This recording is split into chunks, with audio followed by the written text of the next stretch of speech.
Hi, everybody. Welcome back to Built Different Finance. Thanks so much for joining us today. Today, we're going to be talking about something that millions of Americans, millions have, they contribute to, and yet most fully don't have a good concept. They don't understand it. So, what are we going to talk about? The 401k. If you've ever looked at your retirement account and thought, I think I'm doing the right thing, right? Then this episode's for you. We're here to help explain it and give you a little bit more information. Joining me today is Roger Labuguen, the CEO of 300 Leadership Development. Thank you, Roger. Great, great. Thank you so much for having me. I'm excited to speak upon this on this topic and at least share a little bit of wisdom and insight and knowledge that I had built through the years. But yes, thank you so much for having me. Awesome. Well, we're glad you're here. So about two-thirds of Americans don't even understand their 401k. How can we even be participating in that and we didn't even fully understand it? So we're trusting our financial future to an account that most of us don't really understand. We weren't taught to understand. So what is a 401k? What does it do? Yeah, yeah, absolutely. So your first question, why do so many people not understand it? I think it comes down to the lack of financial education that's given in our curriculum just growing up. Unless you're someone who decides to pursue a financial education, you can get that outside of the classroom. Right? So particularly if you want to look on YouTube or read books or a lot of the financial education you will get about the 401k or about financial vehicles you won't get in the classroom, right? Another reason why I think it's so, there's a lot of people who don't understand it is because just from my experience, I remember getting hired as a respiratory therapist and I sat down for my HR orientation and they were going through all our benefits and they spent maybe less than 5 to 7 minutes explaining the 401k plan. All right. Mm, So think about that. mhm. If your employer is going to spend less than 10 minutes talking about a plan that you're going to invest in, you're going to put, 10, 20% of your income in, and you're Mhm. counting on this thing to retire on in 10, 20, 30, 40 years, Yeah. I think you owe it to yourself and you owe it to your 65-year-old self to spend more than 10 minutes on it. So if your employer is going to spend that much time, you should start questioning like, well, I want to do more research. Where can I find more information? So Mhm. it's really on we have to take personal accountability and responsibility for ourselves. If it's if we're just not going to give our money to people when we don't know what the product we're buying is. So we got to take it upon ourselves to understand it. But most people, they trust their employer or they Yeah. trust the government, so they're like they don't really think twice about it. So that's number one. So why do people not understand it? Is because of the lack of financial education and the lack of time spent educating, us or the employees about how this thing works. And I think a lot of the times employers don't even really know how they work as well, right? So Wow. that's another reason why. I think that those are really good points. And I think it's kind of like necessity, right? When you get Yeah. to that point where you need it, you're about to retire, you're like, oh, let me look into this. When you should Mhm. rewind back to your 20-year-old self and ask questions, but we don't know those questions to ask. But we're kind of, trusting, like you said, in those Mhm. employers. And it doesn't really benefit us. It's interesting because maybe your grandpa, your grandma, they had a pension, so Right. tell me a little bit, pensions worked really well. People were able to have a retirement, they were taken care of. Why do you think companies stopped offering those? Yes, that's a great question. So pensions were awesome because they're a way to reward an employee who gave their entire life to the employer, right? So imagine giving 10, 20, 30, 40 years of your life. The company is grateful for your service, your longevity, your commitment, your loyalty, and in return, they're going to say, "Hey, you know what? Thank you so much for giving your life to this company. We're going to in return give you a pension plan, and that's our gift to you." Right? Unfortunately, what happened like during the 50s, 60s, and 70s, if your company had a pension and you're relying on that pension, that's awesome. But what if the employer went belly up? What if it went bankrupt? Oh, So the yeah, pension that's would a also thought. disappear too, right? And so there was an insurance plan that it was actually created after these companies started to go bankrupt, right? And this insurance plan, gosh, I gotta look it up real quick. Okay. Maybe let me see here. PBGC, all right? Okay. I know it's kind of a long one, right? So think about this. The PBGC is called a Pension Benefit Guarantor Corporation, right? Okay. So this insurance plan was so if you had a pension, you were required to pay into this insurance plan. And what this says is if your company goes bankrupt, the federal government will come in and buy out your plan and say, hey, you screwed up, but we want to make sure that your employees are not, are without anything.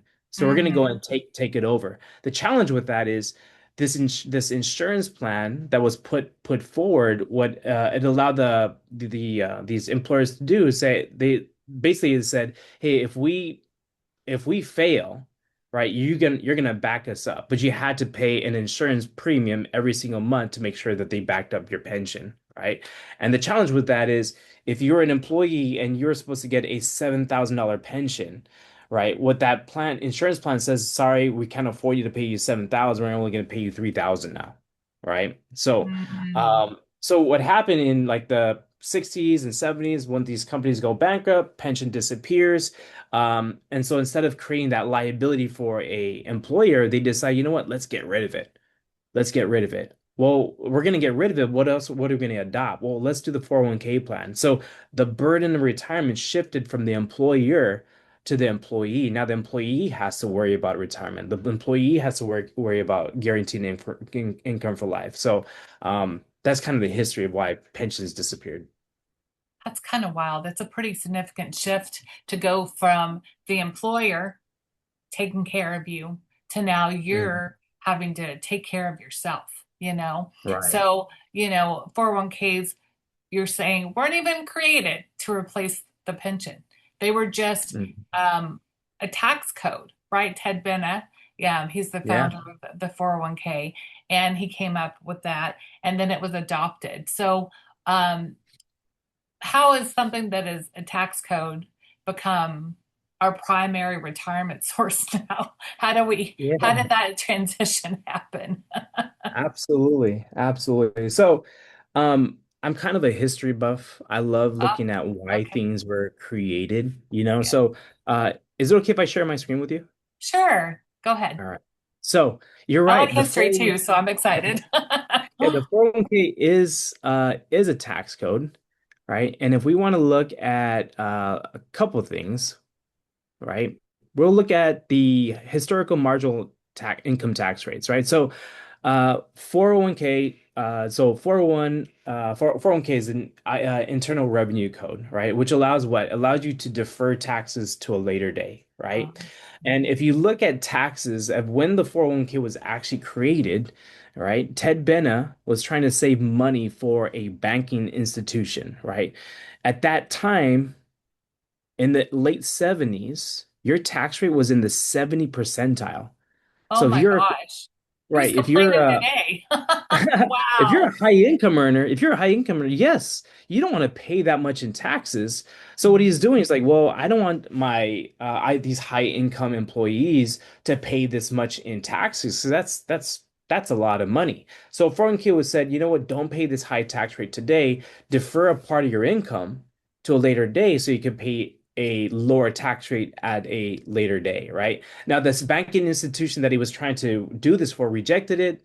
And so he decided, you know what, I'm going to do this for my employer. So he brought it to his employer. I think he was working for some co company. He was actually like a benefit HR consultant. So he brings up the 401k proposition to them, and then they adopt it. Oh, He said, hey, you could put into this, I could put into this. So that's where the match came into be. So it reduced okay.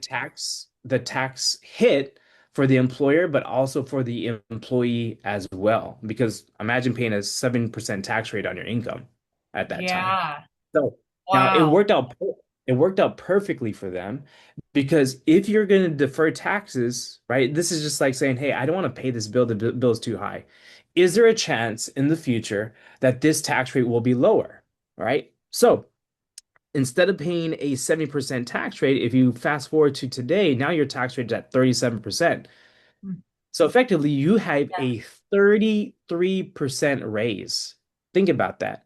Just by Wow. delaying your tax rate, you got a 33% raise in your income because you decided to dodge the 70% tax bracket, right? And now you're only getting taxed at 37%, so your income goes up. Now the challenge is for people today, right? So if 37% has been one of the lowest tax rate in history for like the last 60, 70 years, what are the chances of that going up? So we're delaying the tax hit today only to be hit with a higher tax rate in the future, right? So I like to look at history.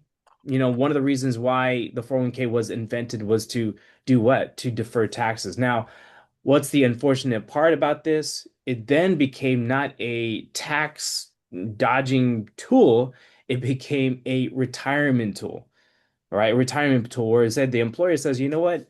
Instead of giving the pension, let's just offer this to our employees and we'll give them a match, which is also a tax deduction for the employer. So the more the employer matches you, right, the less they have to pay in taxes. Now, the great thing about that for the employer is instead of paying taxes on that, on that match, guess who has to pay taxes on that match at the end of the day? You do. Yeah. Yes, as an employee, right? So I know I Wow. get kind of get lost Geek in out the on woods me. with That that. I like it though. Yeah, You know, kind of a geek with it. Yeah. it's interesting. I mean, how smart was he to come up with that, right? But Hmm. if you think about, companies, especially in 2020, things got a little crazy. I'm sure I don't even know what happened in the '08 crash, but I know companies started kind of slashing their match. I remember when my husband was working maybe 20 years ago somewhere, and he got a higher match. And it really has dwindled, even with his current company. And so I think people don't really realize that, and they are getting this tax write off. And then you are getting what? A tax burden. Yeah. Yeah, So absolutely. it is interesting how you come from a pension where you're being taken care of to now you're kind of liable, right? And so a lot of these people, they just get a job, they go to HR, they sign up for their benefits, they don't have that education. So I appreciate what you're saying because we need to understand it. You don't want to be 65 trying to figure it out, trying to find your papers, trying to see what your retirement plan is. So nobody actually explains it. How could they understand even what they're investing in, right? So, Mhm. what is the biggest mistake people make simply because they don't understand how their plan works? One of the biggest mistakes I would say that people make is not researching enough to find out other alternatives, right? And so, the way I look at the future, the way I look at retirement, the way I look at savings, I look at it as a pie, right? Now, a portion of the pie, it could be your 401k, right? So if you look at your 401k and you decide to max fund this, like currently, I think it's like 24,500 a year, right? That you can max fund your Mhm. 401k a year. Great if you're a high income earner and you're just trying to dodge taxes. You're like, I'm just trying to, lessen my tax burden. Great. If you're doing it for tax purposes, awesome. That's great. But most people will fund it way, way above their match, right? So I do believe that, hey, if the company's going to match you, if they're going to give you free money, take full advantage of that. Oh, yeah. Outside, outside of the match, look into other types of alternative investments, right, to grow your Mhm. money. Look for tax advantages strategies where at the end of the day, you don't have to worry about the tax bill. Look at indexing strategies where I'm going to share my screen real quick with you because this Okay. is another important thing to understand is that you It's actually great. have very little control over these things. So most people don't realize that your 401k, excuse me, your 401k is tied to the market, right? Now, why is that important? Okay. In 1929, one of the worst crashes in US history, 89% is loss over 3 years, right? And if you look at 2020, there's a 34% decline during COVID-19 in just 33, I think it was like 33 days or 30 days. Within a couple Wow. months, the market crashed 34%, right? Wiping out all these gains. Now, one thing I do want to point out here is major crash 1929, 1936, and then you had this boom that happened from 1936 to 1962. And these crashes, if you notice, they're happening a little bit more often. The market Mm, is starting to become a little more volatile. So one thing that people make a mistake in is that they are in a lot of times they're not paying attention to this, right? Now, should you pay attention? Absolutely. Why? Because let's say you are 2, 3 years away from retirement and you forget to shift your risk strategy from aggressive to conservative. And you're right. still riding the wave. Like I heard recently, one of our agents, heard that a client had a 23% increase in their 401k plan. Mhm. Awesome. Everybody's celebrating when that happens, Yeah. but no one is celebrating when COVID hits. No one is No. celebrating when there's a dot-com bust. No one is celebrating in 2008. If anything, they are depressed. They are discouraged, right? I mean, we've seen people jump off buildings because their financial household was attached to this market. I've seen clients lose their entire net worth, their entire savings, in 2008. It was devastating. So one mistake I would say is putting all your eggs in one basket. Right. Putting all your eggs in one basket and not being open to what else is out there, right? So that'd be one mistake that I'd see that people make when it comes to investing. Yeah, I think that that's really good. I mean, finances, retirement, we don't really think about these things too much. I mean, a lot of times you set it and forget it. You put your money away and you don't ask any questions. And it is so valid, especially in these times we're living in. We're not living in our grandpa's time where he got a pension, he got the gold watch. Thank you for 50 years. We appreciate you being here. No, now we're in times where you have to think, protect, educate, research, and put yourself into financial strategies that are going to benefit you and save you in the end. Explain to me a little bit on an account like this when you're ready to go take it out. How do taxes and penalties work on these 401k accounts? Yeah, So great you're question. Great question. postponing your taxes till later, right? Yes, yes. So 401k money is still considered W-2 income.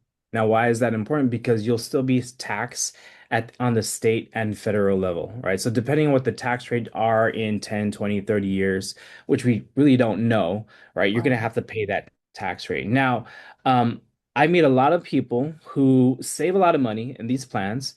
And on the road to retirement, they decide, I want to buy a car, or I want to buy a home, or they made some bad financial decisions. They got to pull out and pay down some debt, or they want to send their kids to college. In one scenario, I had a pastor at a church who had a 403b plan, and in the last 10 years, his 403b was completely wiped out. Why? Because being the pastor of a church, his community would have all these, deaths. And this is during COVID, by the way.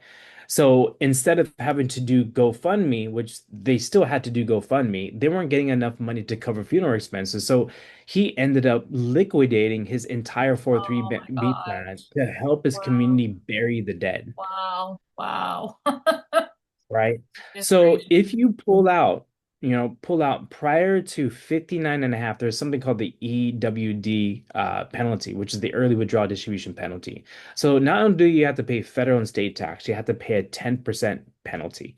Mhm. Now, let's say you do make it a retirement, so from 60 to like 72, that's what you call the no penalty phase. There's no 10% penalty. You're just getting being taxed by the federal and the state government.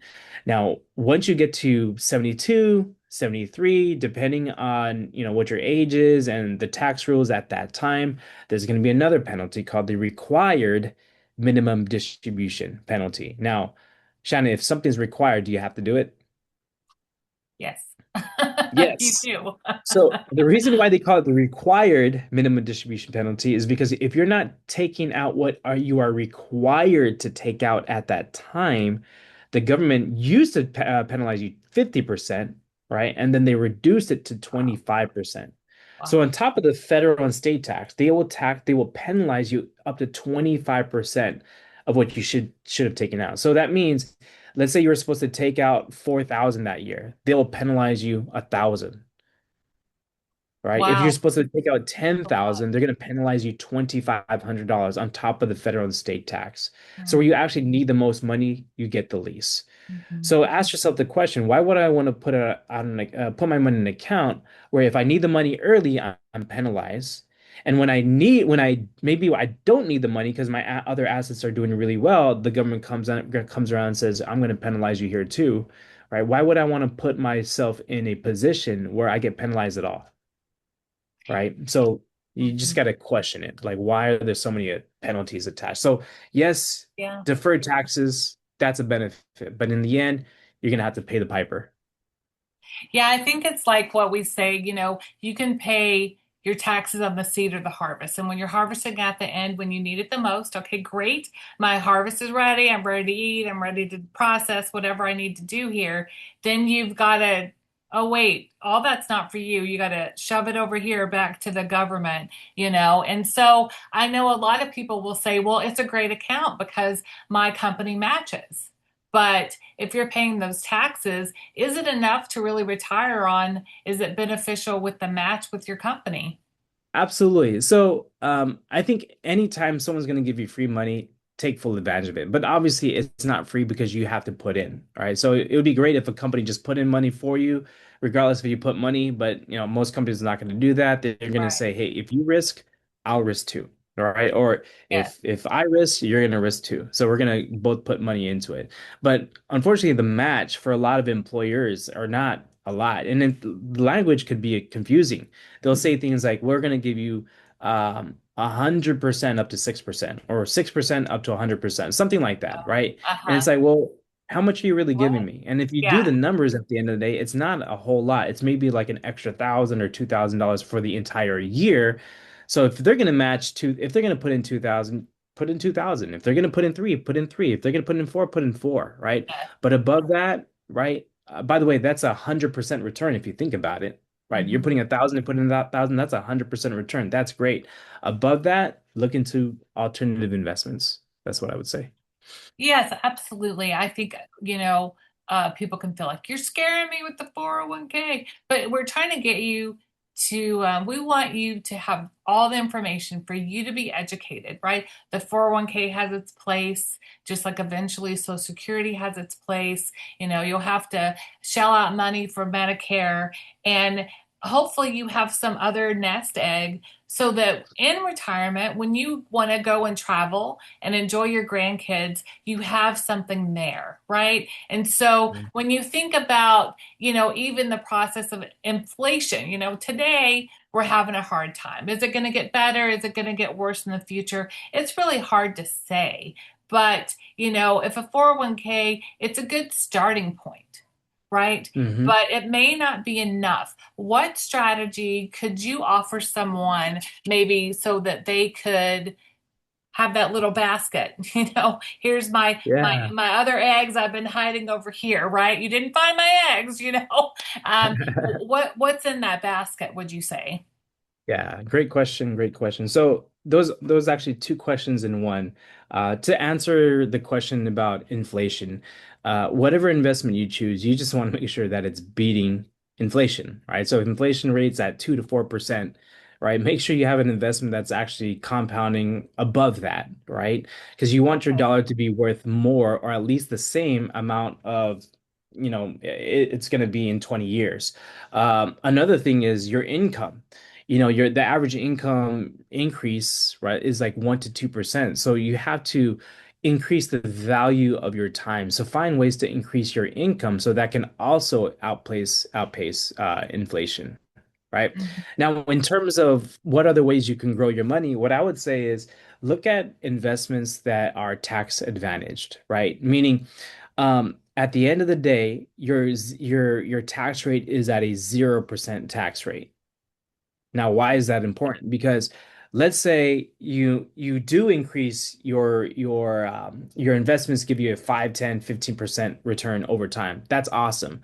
But if your tax rate's 30 or 25 or 20%, it almost negates your growth, right? So you have to find investments where your money is growing, but at the end of the day, your money is going to be tax free. So now there's three typical investments or financial vehicles that are typically tax free, right? So number one, municipal bonds.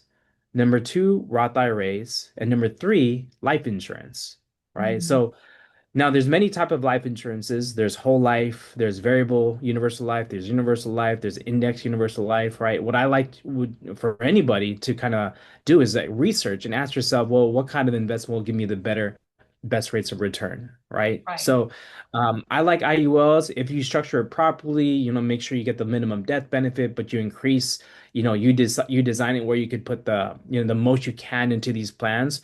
All that money in that plan grows completely tax free. And you're not going to be guarded by or prohibited or limited by your income, right? Roth Right. IRAs are great, but if you make too much money, you're actually eliminated, right? Yeah, So the they government get kind of says, a limit. hey, yeah, you get basically, if you're making 140, $150,000 a year as a single, right, you're actually eliminated from putting money into Roth, right? And the limitations on a Roth are horrible, like $6,000 a year or $6,500 a year. So even if you Not put in even as much 6,500, as a 401k. yeah, think about that. 401k, $24,000 a year. Roth IRA, $6,000 a year. Now, why? So think about that. Why would the government, right, allow you to put more money in a tax deferred vehicle and less money into a tax-free vehicle? Because at the end of the day, they want the bigger cut of the Show me the pie. money. Show me the money, right? Show me the money. So I would Right? just say do research and find out, hey, what can I do to make sure that my money is in that protective covering, right? Where it's not going to get taxed at the end of the day.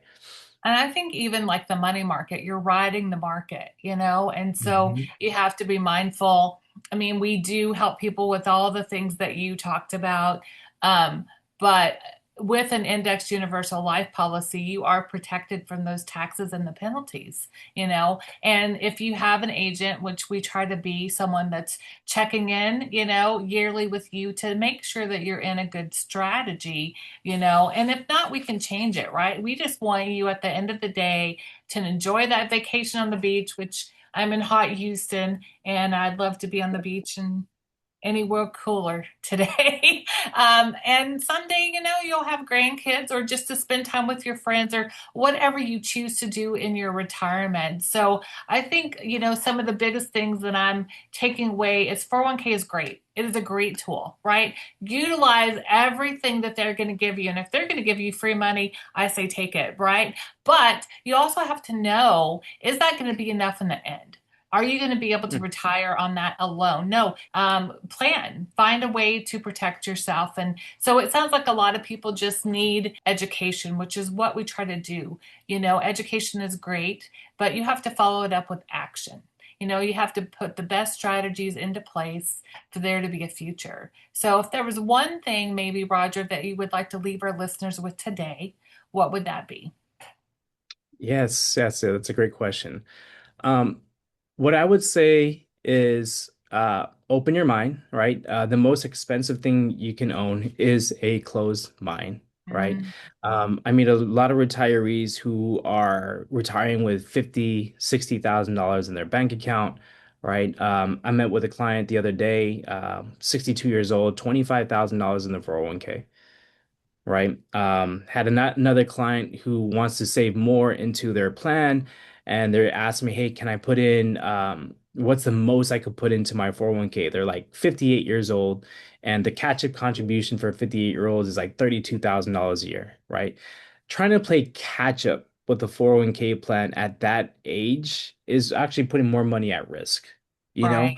Yeah. Um, so I would say being open, look at those plans I talked about, right? Look into Roths, look into IULs, look into municipal bonds, anything that could um, uh, alleviate the tax burden at the end of the day, right? So that's what I would do. And I'd also look at making sure that you don't take too much time, right? With investing, with all these different strategies, your best friend is compound interest, and the best friend of compound interest is time. So don't Yeah. take too much time. Make a decision, but put your money in places where your money is working hard for you so that you're not always working hard for money. That's what I would say. I love that. Time is our best friend. Time is on our side. That's really good. Yeah. And I think, if you guys found this valuable, please like. That helps the channel to be shared out more so more people can see this and get the value out of it. Subscribe, hit that bell for notifications, please. We just, again, the reason this channel is called Built Different Finance is we want you to build something different. My goal, Roger's goal, we love to help people. We love for people to be successful. It's not about money in our pocket, it's about money in your pocket. So I thank you so much. Thank you, Roger, so much for spending time with me again this week. And we will catch you all next time. Have a good one. Bye, everybody.